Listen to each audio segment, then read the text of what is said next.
E aí, né, que consequência que nós temos num país com inflação alta, ou inflação descontrolada, ou a hiperinflação, né?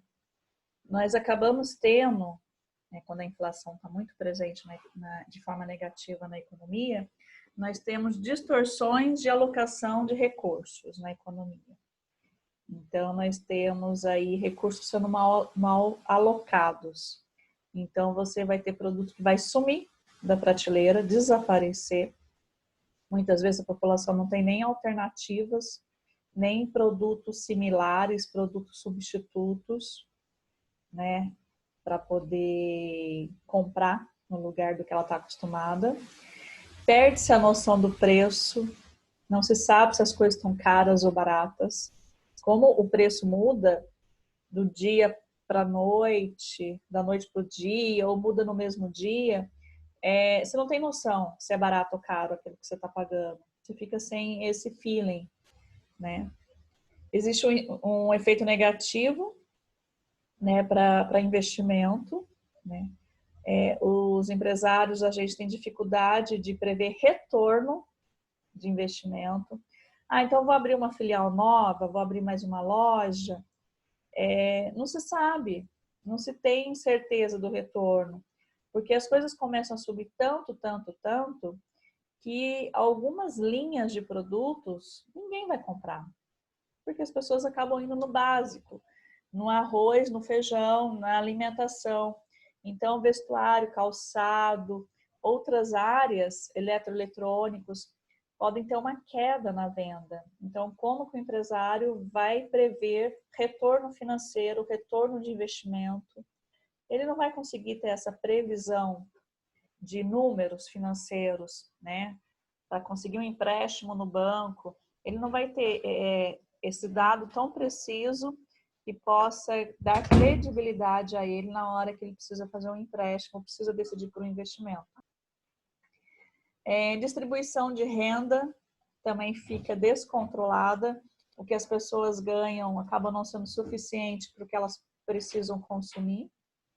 Tende a ocorrer também o valor da arrecadação fiscal do governo, né?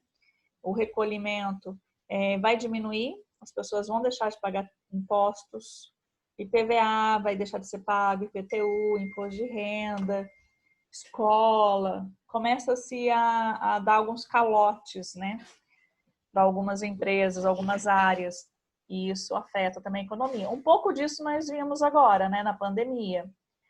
Pessoas que com poucos recursos que tiveram que escolheram a alimentação, que foi um setor que não parou, cresceu muito, ficaram com dívidas em outros setores, né, de escola, em outras áreas. Gasta-se muito tempo pesquisando preço. Você vê a família, a mulher ali que vai costumando no supermercado, entrando em 3, 4 supermercados só para pesquisar preço, anotando no papel, para depois decidir onde ela vai comprar. A elaboração de contratos fica mais complexo. Como é que você vai firmar um contrato de compra e venda anual? Como é que você vai firmar um contrato de aluguel para uma pessoa? Fazer um contrato de um aluguel, sendo que você vai precisar subir o preço toda hora. Então, torna-se mais complexo e mais difícil assinar contratos a longo prazo, porque não se sabe do futuro, não se sabe se o preço vai aumentar ou não. Porque um dos modelos de contrato que você pode fazer é contrato de preço fixo. Quando eu faço contrato de preço fixo, eu estou garantindo que durante um período aquele produto não vai ter alteração de preço. Uma vez na empresa que eu trabalhava, foi feito um contrato de preço fixo para compra de EPI. Então, fez um contrato com um estabelecimento de Taubaté para fornecer EPI para a fábrica por 1 ano. Qual era a vantagem para esse empresário, esse empreendedor? Ele sabia o número de sapato de segurança, de luva, de capacete, de uniforme que ele ia vender por mês para aquela empresa. Então, para os negócios dele, ele já sabia o quanto aquilo ia reverter em entrada para ele, né? Em recursos. Já era certinho, ó, vai comprar 15 capacete, 20 botas de segurança, 10 IPIs, 50 luvas por mês, você vai fornecer isso, o meu valor pagar para você é X, e esse contrato que eu estou garantindo que eu vou comprar só de você por um ano, eu quero um preço fixo.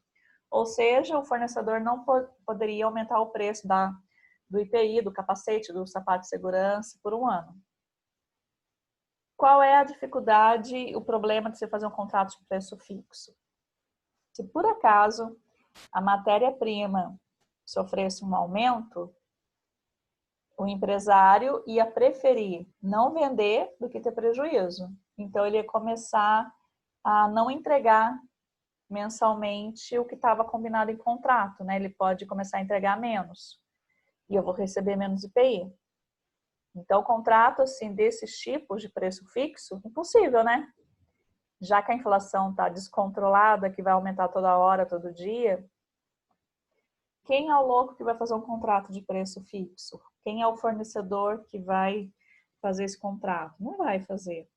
Então, fica mais difícil. São contratos com mais cláusulas, com mais exceções, com preço variável. Então, isso impacta diretamente nesse tipo de contrato. Tem que ter uma estrutura maior para remarcar o preço toda hora, tá? Comparar com o fornecedor, comparar com o concorrente, ficar toda hora mexendo com o preço. Antigamente, hoje ainda tem bastante, né? Os produtos no mercado tinham um preço colado, uma etiquetinha. Então era maquininha mesmo, funcionário ali. Você pegou essa época, João? O funcionário ficar ali mesmo remarcando com a maquininha os produtos, um a um? Você chegou a pegar essa época? Acho que o João não tá lá. Agora o João vai tomar uma Não, água. Ah, tá aí. é que eu não estava conseguindo ligar. Mas eu não cheguei a pegar essa época não, mas eu já trabalhei na remarcação da loja e tipo, hoje em dia a gente vê, eu não faço mais, mas na época que eu fazia, a gente via produto aí em menos de 2 semanas ele subir daquele jeito. Eu É, subi R$ 2, R$ 3. então você acaba tendo que ter um custo maior de mão de obra.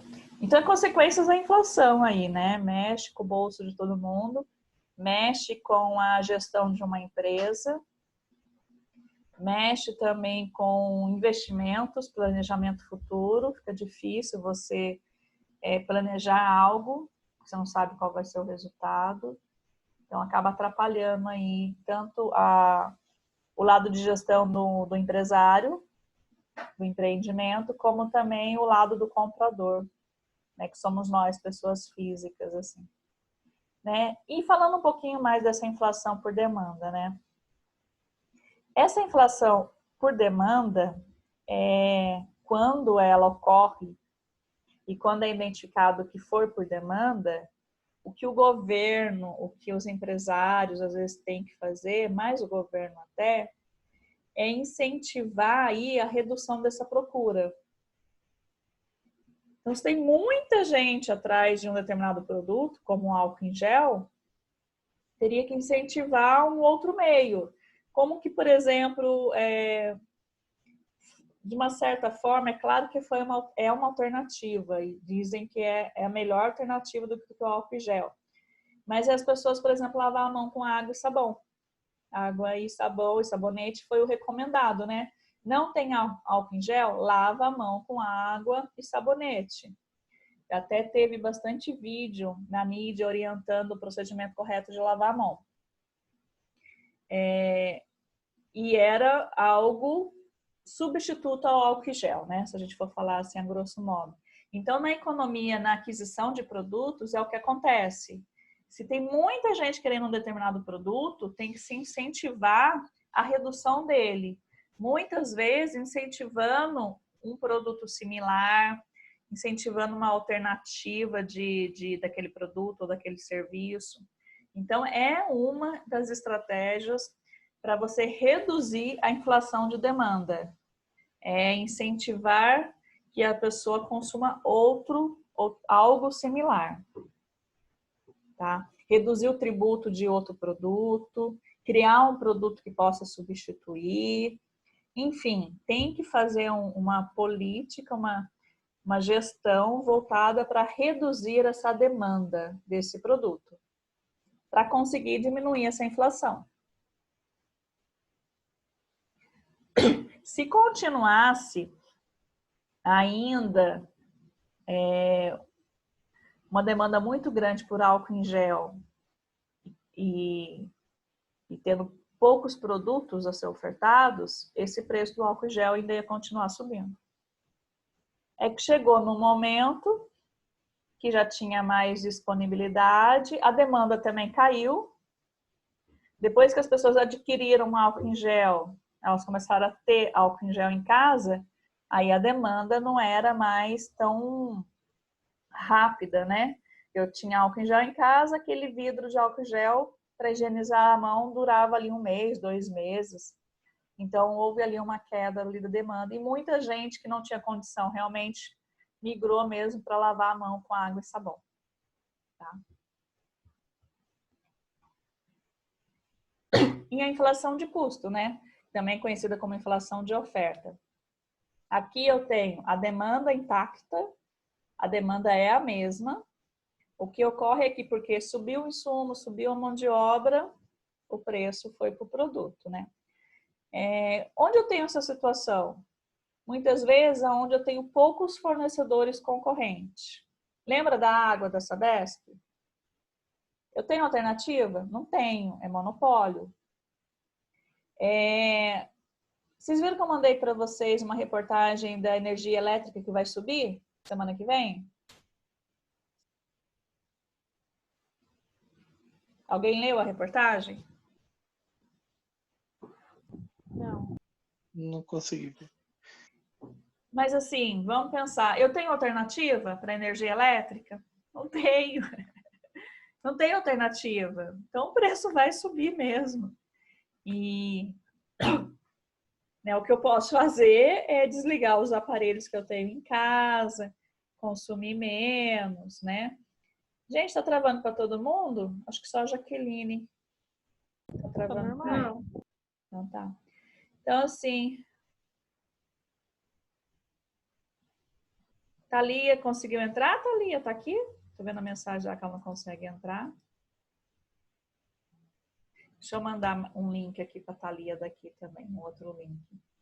Então, assim, essas situações de pleno monopólio, onde eu não tenho outra alternativa, ou de oligopólio, onde eu tenho poucas empresas, né, que ofertam aquele produto, aquele serviço, a decisão de subir o preço acaba sendo das empresas. Então, se elas subirem o preço, combinarem entre si lá, que o preço será diferente, pouca coisa eu tenho para fazer, né? Então, eu não consigo realmente fazer muita coisa. Aí eu vou ter um aumento do preço do produto que está ocorrendo pela inflação de oferta, ou também conhecido como inflação de custo. Tá? Aí eu vou ter essa alternativa aí. Deixa eu ver se eu consigo mandar um link aqui para quem está tendo dificuldade de entrar.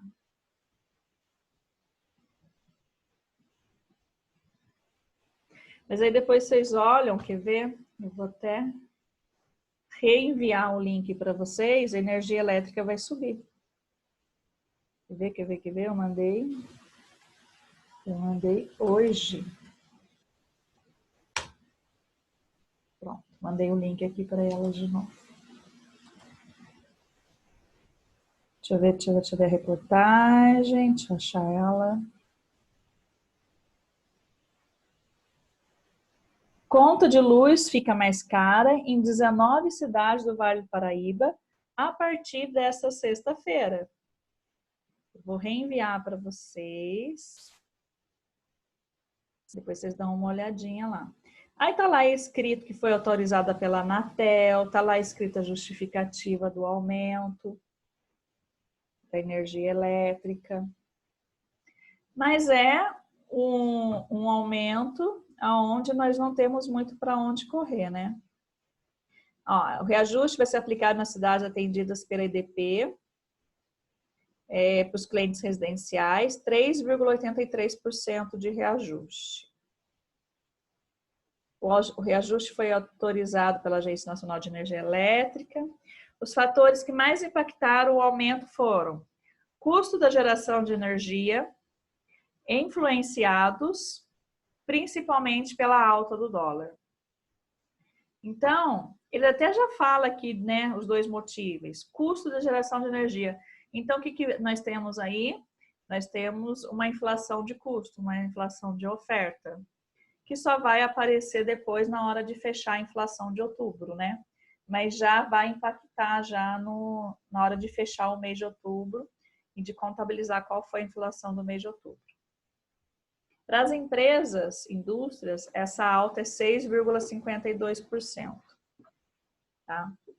Então, vai pegar todas as cidades aqui, ó, Aparecida, Caçapava, Jacareí, Jandeiro, Taubaté, Tremembé, São Sebastião, Caraguá, Guaratinguetá, várias cidades aqui. Sexta-feira, vamos economizar energia elétrica.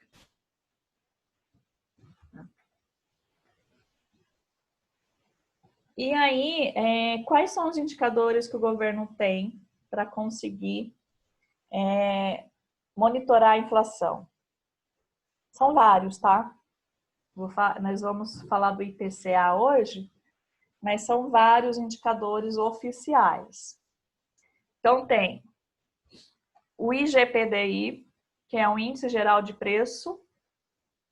Ele acompanha o preço dos produtos. Então, olhando o preço dos produtos, já é possível calcular o aumento e a inflação pertinente ao preço dos produtos. Deixa eu ver se aqui tem uma...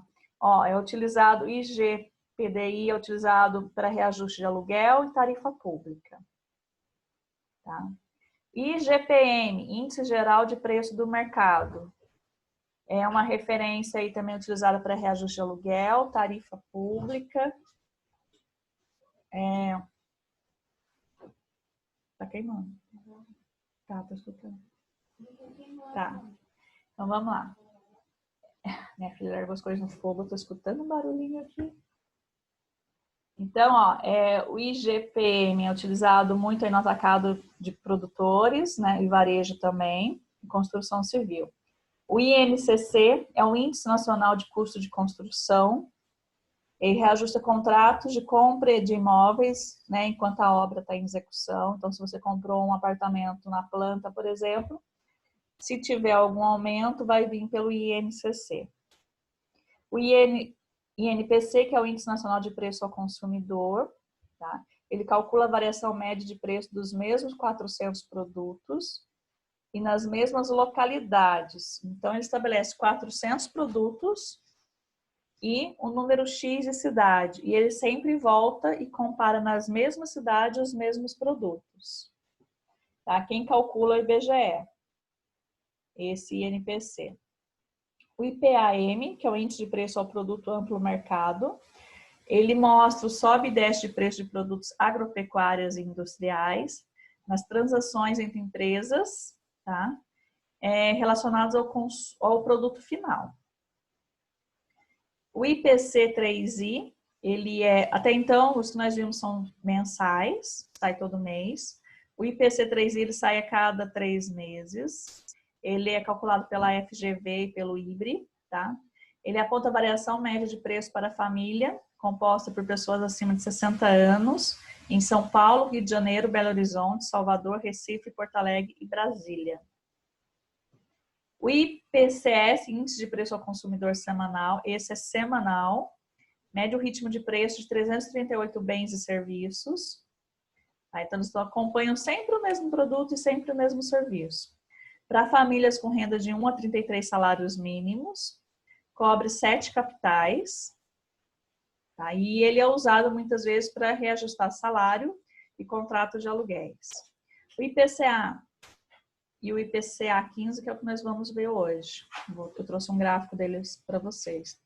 Os dois são mensais, tá? O IPCA, Índice de Preço ao Consumidor Amplo, e o IPCA 15, Índice de Preço ao Consumidor Amplo 15. Os dois são o IBGE que monitora. O IPCA, ele mede 400 itens mais consumidos pela família com renda mensal de 1 a 40 salários mínimos. Então, aqui ele vai pegar aqueles produtos mais básicos, né? Porque são salários menores. Então, ele pega aqui a classe mais baixa mesmo, que ela consome, tá? E ele analisa essas capitais: Belém, Fortaleza, Recife, Salvador, BH, Rio de Janeiro, Vitória, São Paulo, Curitiba, Porto Alegre, Brasília, Goiânia e Campo Grande. E o IPCA 15 usa exatamente a mesma metodologia do IPCA. A diferença é que o IPCA mede a inflação do primeiro ao último dia do mês, e o IPCA 15, ele mede dos últimos 30 dias, de um dia 15 ao outro. Então, assim, o IPCA normal, do dia 1º ao dia 30 de setembro, fechou o mês. O IPCA 15 é do dia 14 de setembro ao dia 15 de outubro. Ele pega o período de um mês, mas ele pega a quinzena, né? Ele começa numa quinzena e termina na quinzena. Ele começa no dia 15 e termina na 15. Tá? E isso já mostra uma diferença. E agora, o que saiu agora dia 23 é o IPCA 15. O IPCA 15 que saiu agora dia 23, ele foi do dia 14 de setembro. Cadê? Acho que até o dia 15 de outubro. Eu vou mostrar para vocês. Então, assim, existe um indicador de inflação, às vezes a gente vê na televisão, né? Inflação do mês de outubro. Presta atenção, porque o jornal vai falar. E vai mostrar o gráfico IPCA, IPCA 15, INPC, IGPM, né? E aí ele vai falar que essa inflação, esse número da inflação é referente ao IPCA 15. O jornal sempre vai atrelar para saber qual foi o índice usado para chegar naquela inflação, que automaticamente já associa também quem foi o responsável em calcular. Se foi o IBGE, se foi o IBRE, se foi o FGV, tá? Então, popularmente, eles vão falar inflação. A inflação do mês de outubro foi essa, medida pelo IGPM, medida pelo IPCA 15, entre o período do dia 14 de setembro a 15 de outubro. Então, eles vão colocar mais algumas informações que vão te dar exatamente ali a informação necessária para você saber de onde veio esse cálculo. Tá bom? Tranquila essa parte aqui?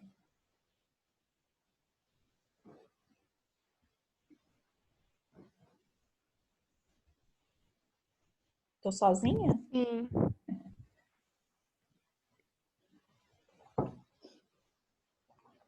Então é isso, a maioria é mensal, tem o trimestral que é o IPC3I, tem o semanal que é o IPCS, né?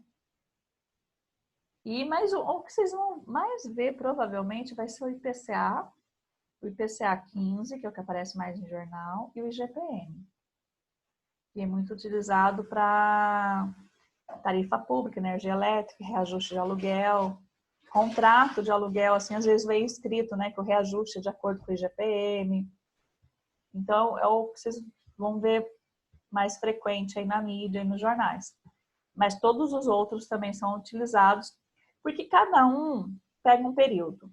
Por exemplo, IPCA pega do dia 1 ao dia 30, até o último dia do mês. O IPCA 15 pega do meio de um mês até o meio do mês seguinte.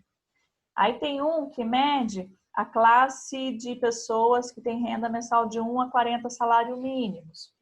Tem outro que mede, que não estava lendo aqui aquela hora, pessoas acima de 60 anos, como que é o consumo delas. E aí tem as capitais. Tem outros que medem sempre o mesmo produto e sempre as mesmas cidades.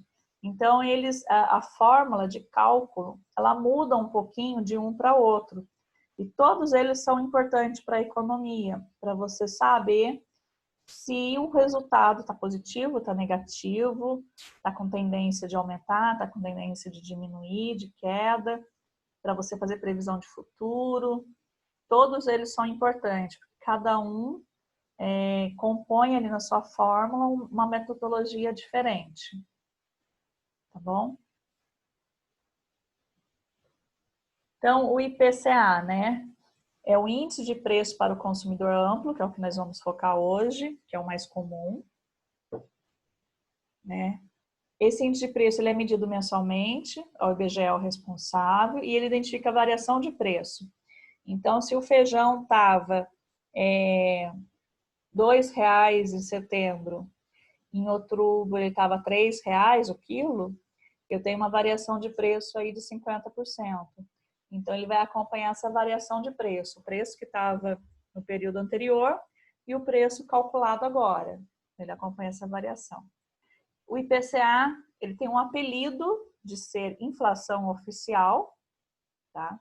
Porque é um dos principais, é onde o governo e o Banco Central se baseiam na hora de planejar política, eles olham muito o IPCA. É o índice de inflação que mais mexe com a vida dos investidores. O IPCA está com uma variação muito grande, isso não é positivo, isso é preocupante. É onde o investidor vai ficar mais cauteloso em fazer novos investimentos. Tá? Já está aparecendo 40 minutos de novo, gente. Mas agora nem deu 40 minutos. Está aparecendo, tem 10 minutos aqui. Ele é um índice de inflação que mexe mais com a vida nossa, né? Também. Ele está atrelado ao comportamento do indicador também e ele mexe também, influencia no título de tesouro direto. Então, é a nossa inflação oficial, é o IPCA. Então, eu tenho o IPCA, como eu falei, e agora aqui ficou preto, por que será? Vamos voltar aqui. Eu tenho o IPCA, né, que é mais conhecido aqui no Brasil. Eu tenho o IPCA-E, que é o Índice de Preço ao Consumidor Amplo Especial, tá? Ele é um especial quando aí ele sai dado especial, porque a rotina é sair o IPCA mesmo, normal. Tá? E o IPCA 15, que eu falei para vocês, começa no dia 15 de um mês e vai até o dia 15 do mês seguinte. O IPCA, né? Ele analisa a renda de pessoas, famílias de 1 até 40 salários mínimos, em algumas capitais metropolitanas, e ele tem peso, né? Então, dentro da composição de 100 pontos, né, eu tenho um peso aí para as capitais. São Paulo é que tem um peso maior e Campo Grande tem um peso menor. Isso para você calcular a inflação do Brasil, do país. Eu calculo o IPCA por estado, mas para eu ter o IPCA do país, eu tenho que considerar um peso. E tem estado que tem peso maior. E também para eu calcular o peso geral, a inflação está 10%. Ali dentro eu tenho calçado, eu tenho alimentos, eu tenho saúde, eu tenho educação, eu tenho transporte. Como é que eu cheguei nesses 10%? Eu tenho um peso. Né? A alimentação tem um peso aí de 25%, transporte 18%, despesa pessoal 15%, vestuário 12%, habitação 10%, saúde 8% e artigo de residência 9%. Isso dá 100%. Então, na hora de eu falar em inflação do Brasil sei lá, 8%, eu já calculei o peso do estado, já calculei o peso desse tipo de gasto e cheguei nesses 8%. Que eu posso analisar isso tudo de forma separada. Olha aqui a reportagem recente, depois eu vou colocar um link para vocês lá no grupo, com todos os detalhes, de outubro de 2020. IPCA 15. Então, significa que é do meio de setembro ao meio de outubro, do dia 15 ao dia 15, tá? Na verdade, do dia 15 ao dia 14, assim, para ser mais exato. Que aí pega 30 dias, mas pega o meio do mês. É uma prévia da inflação oficial. Esse resultado ainda pode mudar um pouco, mas já temos uma prévia porque já acabou o dia 15 ali, né? Então, eu tenho aí, ó, 0,94, a maior alta para o mês de 25 anos. E o que impactou nesse aumento aqui, ó? Carne, 4,83%, foi o aumento da carne. O arroz, que aumentou 18%, e óleo de soja, que aumentou 22%. Isso impactou nesse aumento de setembro para outubro. No ano, eu tenho aí um acumulado de 2,31, não aparece aqui, mas seria esse acumulado de janeiro até outubro. E em 12 meses, que é o que aparece aqui, ó, de setembro, né, de outubro até outubro aqui, eu tenho um aumento de 3,52%. Eu tenho aqui em maio, ó, uma deflação, né, que eu falei que pode acontecer em maio, né, provavelmente foi o período que as pessoas menos compraram por conta da pandemia, né, esse resultado aqui, ó, estratificado por grupo, vocês vão ver também depois, vou mandar um link para vocês, mais detalhes. Olha que interessante, a educação, eu tive uma deflação na educação. Provavelmente por conta da escola estar fechada, né, de haver até às vezes uma queda no preço, então eu tive uma deflação da escola. O que eu tive um aumento maior, alimentação e bebida, supermercado, vendeu muito nessa época, né, e esse aqui corresponde aí ao dado de outubro, né, então o supermercado é o que eu tenho 2,24% aí. Então eu tenho por setor também. E o IPCA aqui, ó, esse gráfico, ele é de setembro de vários anos. Setembro de 1995 até setembro de 2020. Ele é interessante porque ele mostra o mês de setembro, o comportamento do mês de setembro. Olha, eu tenho uma deflação aqui em setembro de 98. E eu tenho uma deflação em setembro do ano passado, 2019. Mas olha como é que eu fechei o mês de setembro aqui, ó, bem alto em relação aos anos anteriores, no mesmo mês. Tá? Então, e isso daqui é um gráfico depois do plano real, do real que nós temos a nossa moeda. Então, é uma forma de monitorar aí como é que está o comportamento da nossa moeda.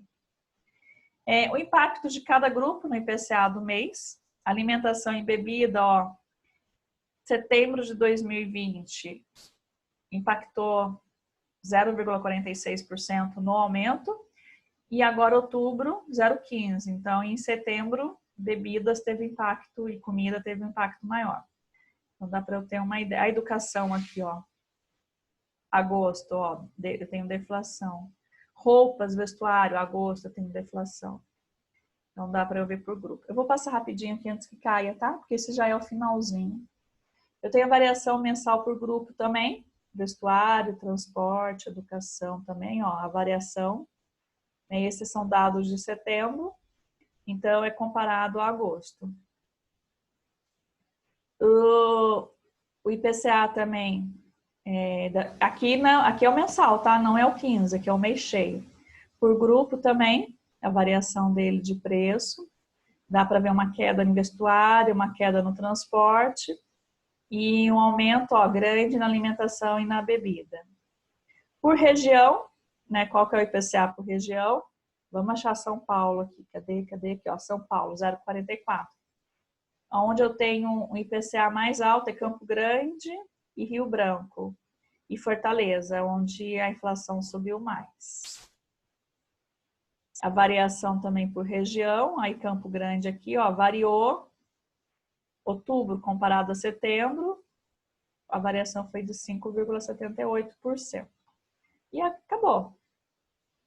Esses eram os gráficozinhos. Esse aqui era o último. Então, é assim. Eu tenho várias formas de medir a inflação. O considerado inflação oficial é o IPCA, mas os outros são tão importantes quanto ele, tá? E o IPCA, você vai ver ele do mês fechado, do dia 1 ao dia 30, ou você vai ver ele do dia 15 ao dia 14, que é o IPCA 15, quebrado. E ele é considerado um dos mais importantes, assim, porque ele mede a população que tem o salário mais baixo, né, de 1 a 40 salários mínimos. Isso é importante nas capitais, né? Ele olha as capitais. Eu tenho como calcular a inflação da cidade? Tenho, claro. Toda cidade tem um economista que faz o cálculo e analisa a inflação de Taubaté, de São José. Isso também é possível. Gente, perguntinhas que vai cair a qualquer momento. Não. Não tenho. Não? Nenhuma?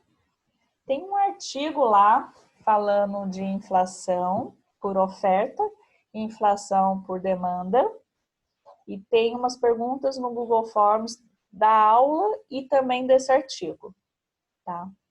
O que eu acho importante aqui na inflação?